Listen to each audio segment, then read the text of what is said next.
दोस्तों, क्या आपको पता है तिब्बत की एक अनऑफिशियल गवर्नमेंट जो कि इंडिया से ऑपरेट होती है, जिसे government of Tibet in exile कहा जाता है।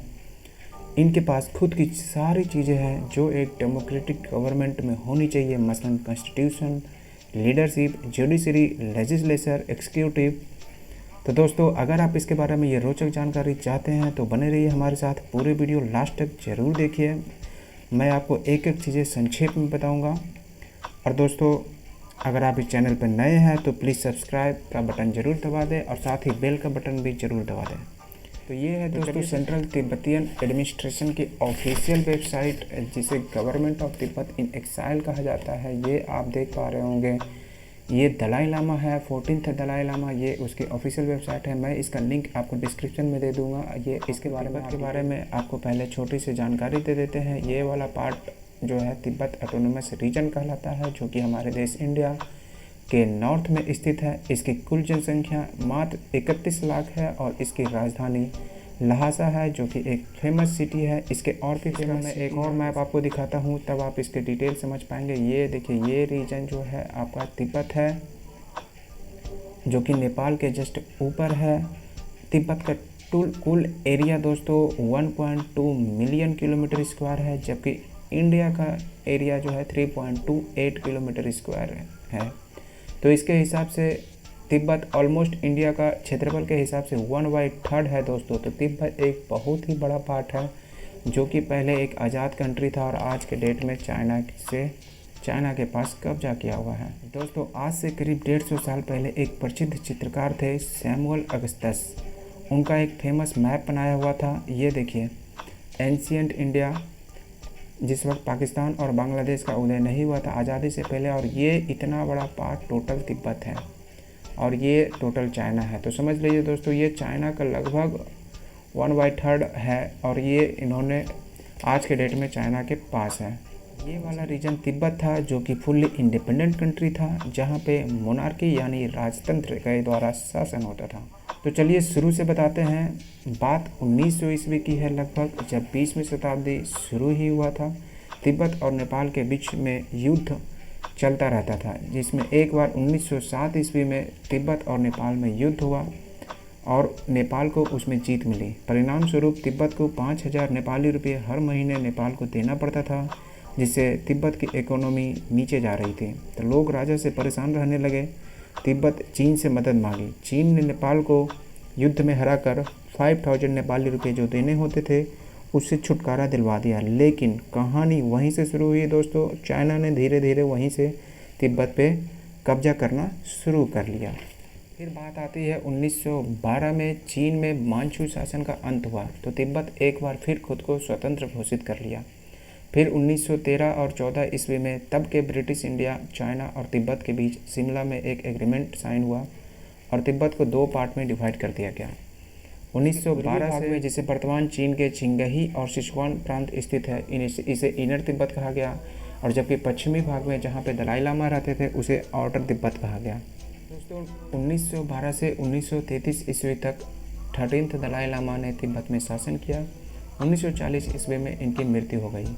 उसके बाद तिब्बत को 14th दलाई लामा मिला। उन्होंने शासन संभाला। 1951 ईस्वी तक ही वो शासन कर पाए, क्योंकि 1951 ईस्वी के बाद फिर से चाइना ने तिब्बत पे कब्जा कर लिया। दलाई लामा को भागकर अरुणाचल प्रदेश, जो कि इंडिया में है, वहाँ आकर शरण लेनी पड़ी। दोस्तों, मैं तिब्बत के इतिहास में कुछ महत्वपूर्ण वर्ष रहे हैं उसे देख लेते हैं। जैसा कि मैंने बताया, 1912 में पुनः तिब्बत आज़ाद होने के बाद 1950 तक एज ए इंडिपेंडेंट कंट्री रहा। 1951 में चीनियों ने कब्जा कर लिया। हालांकि तिब्बत वासियों ने इसके विरुद्ध विद्रोह भी किया और एक फेमस रिवॉल्ट 1959 में हुआ। 1959 को एक फेमस रिवॉल्ट हुआ, लेकिन उसे बुरी तरह कुचल दिया गया। और फिर 1962 में इंडो चाइना वार हुआ, जिसका परिणाम हम लोग जानते हैं। 1962 में इंडो चाइना वार का मकसद था उनका तिब्बत से भी आगे बढ़कर लद्दाख को कब्जा किया जाए, अब शायद चीन वाला पार्ट को कब्जा किया जाए। हालांकि उनमें वो आंशिक सफलता मिला भी, और आज के डेट में अब शायद चीन चाइना के पास है। आजकल राहुल गांधी एक वीडियो सीरीज चला रहे हैं, जिसमें वो बता रहे हैं कि चाइना क्यों यही अवसर देखकर लद्दाख में एग्रेशन दिखा रहा था।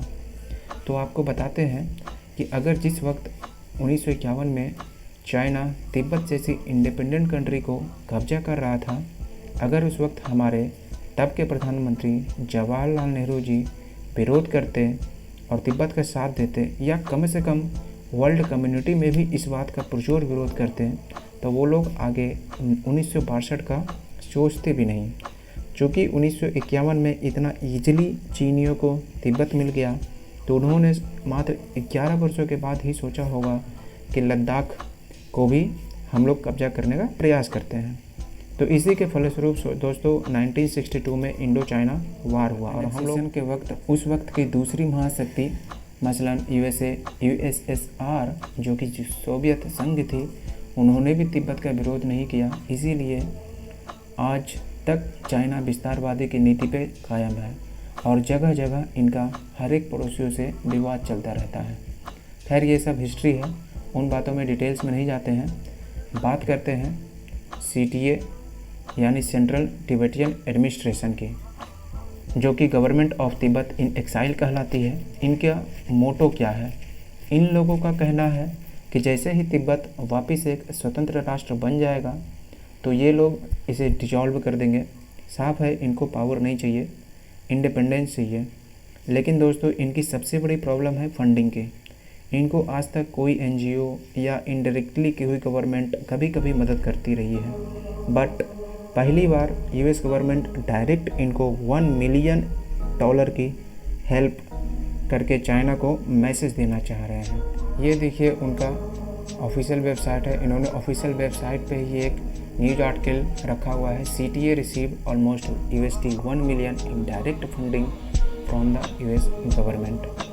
वैसे $1 मिलियन है तो बहुत छोटी रकम, बट अभी तो गेम शुरू हुआ है दोस्तों, और अब US गवर्नमेंट आगे भी फंड करेगी ऐसा मुझे उम्मीद है। ये है कि इंडियन गवर्नमेंट को क्या करना चाहिए। इंडियन गवर्नमेंट को भी दोस्तों हमें हेल्प करना होगा CTA को, ताकि तिब्बत को एक आज़ाद कंट्री के रूप में दर्जा मिल सके। ये CTA के प्रेसिडेंट डॉक्टर लोब्सांग सेंगे हैं। इन्होंने कहा है कि मेरे कार्यकाल में CTA को जो ये डायरेक्ट फंडिंग मिली है, ये एक लंबी और सतत प्रयास का नतीजा है। आगे वो USAID को धन्यवाद भी देते हुए कहते हैं, आगे उम्मीद है कि USAID और CTA के बीच में रिश्ते बहुत ही प्रगाढ़ होंगे। तो अभी के लिए इतना ही, मिलते हैं नेक्स्ट वीडियो में। अगर वीडियो अच्छी लगे तो लाइक करें और सब्सक्राइब करें और शेयर करें अपने दोस्तों के बीच। Thank you for watching.